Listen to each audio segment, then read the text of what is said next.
Damien in Chicago, can you hear me? What's up, Matt? What's up, Don? How's it going? I just wanted to talk about the existence of faith. I like to think of myself as a pretty rational guy, and I don't take a whole lot of things without sufficient evidence.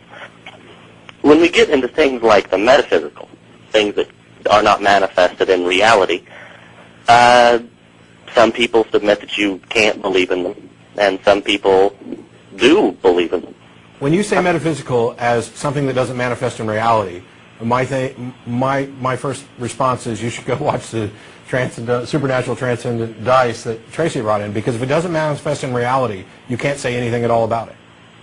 That's true. We can't say anything logically. So why would it even be a subject of discussion?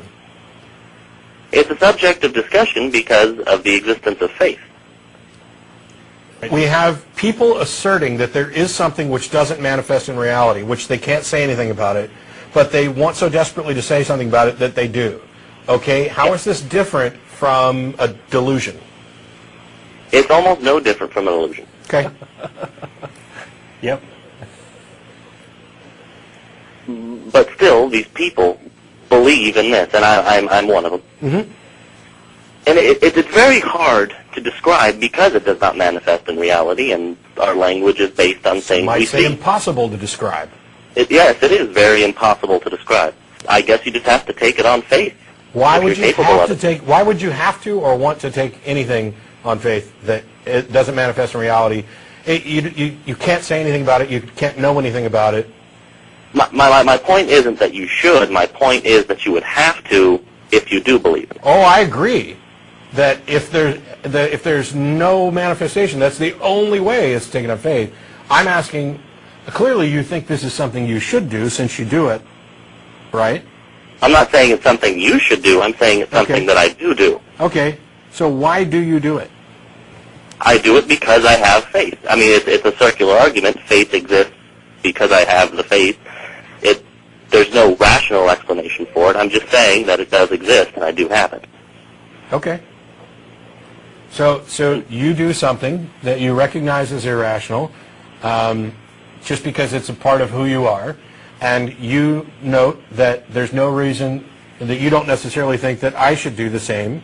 Not if you don't feel you should. Okay, so I guess we don't have any problem other than whether or not you take actions based on these faith claims, actions that apply to other people. Then we'd have a problem. But apart from that, I wish I could convince you that it's probably not a good idea to, believe things on that sort of non-evidence. But you and I don't really have an issue.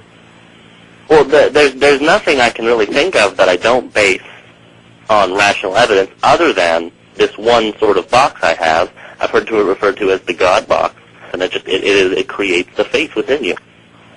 Mm-hmm. And I guess what I'm trying to say is there's no problem with people having this faith as long as they don't act on it and they don't do anything. They don't act crazy because of it. They don't. As long as they don't act on it, I'd completely agree. Unfortunately, the truth is that we do act entirely based on what we believe to be true. Yeah. It's impossible not to act on what you believe. There's a hierarchy of belief. For example, I might believe that it's wrong to steal, but that's a general broad-based rule. For example, when New Orleans is demolished by a hurricane, all of a sudden stealing in order to stay alive does not fall into the same category. It's a more specific example, and you could look at it as perhaps a pyramid of here's my baseline belief, and then the exceptions chip away until we reach whatever point I wouldn't. But on some level, if you believe something, it's going to do two things. It's going to affect what else you find believable and are willing to accept, because it automatically is you have within you some criteria for assessing reality that it differs from the rest of your criteria, and it has to affect that to some degree. Some people may be able to minimize it almost entirely, but there's still no overlap. Number two, it's going to affect actions that aren't overruled by other beliefs. So I don't know specifically what your claims are that you take on faith, so I couldn't possibly assess what harm. It may be so vague and innocuous that you're not doing any identifiable harm, but there is a problem in that. And by the way, this next part is my opinion. I think I can justify it. All right. Yeah. I care about what I believe. I want to believe as many true things and as few false things as possible. Therefore, it's in my best interest to find a method that produces that sort of mindset, that allows through as many things that are true while blocking as many things that are false. And the reason for this is because, as I explained before, my actions are dictated by what I believe. And I don't mean that. I explained that enough already, I think. Yeah. Therefore, if you're living in reality, and the reason for all of this is because if you're living in reality, as I think we are, the best... I don't think you can make the claim that you don't live in reality. That's a very fair claim to make. You'd be surprised at what some people think I could get away with. In order to make decisions, I think, my opinion is that the best decisions are made when your view of reality is as accurate as possible. Would you agree with that? I guess I'm sure I could think of some situation where if you knew something that was a lie, you would make a better decision. Better is such a subjective term, though, that I don't think you can really make that claim. I don't know. I don't want to get into the semantics of it. It may in fact be circular because my definition of better may have something to do with consistency with reality.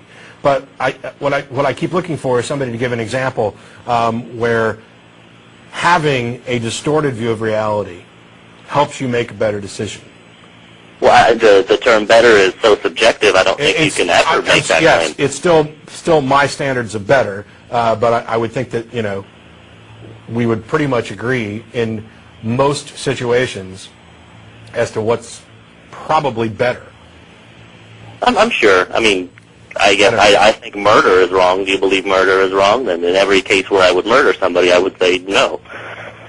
So in every case that has to do with murder, I guess we would agree, correct? Well, now you've got to define what murder is. Murder is killing someone with the intent of actually killing them. Then no, it's not always wrong. When would it be? I don't know, war?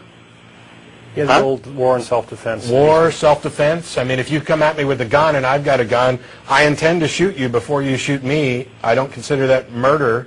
I wouldn't consider that murder, which is, I'm just objecting to your definition, but I also wouldn't consider it morally wrong. I would consider it self-defense, but still murder. Okay, then do you think it's wrong? It's in some degree. To some degree, I believe it is. Okay, then we're in disagreement there. Yeah, regardless of the circumstance, taking another human life is not okay. Okay, I happen to disagree with you. I can probably come up with a dozen circumstances off the top of my head where I actually think it would be okay to take another life. That's just a moral decision, so that's also completely subjective. We can't get anywhere arguing about that.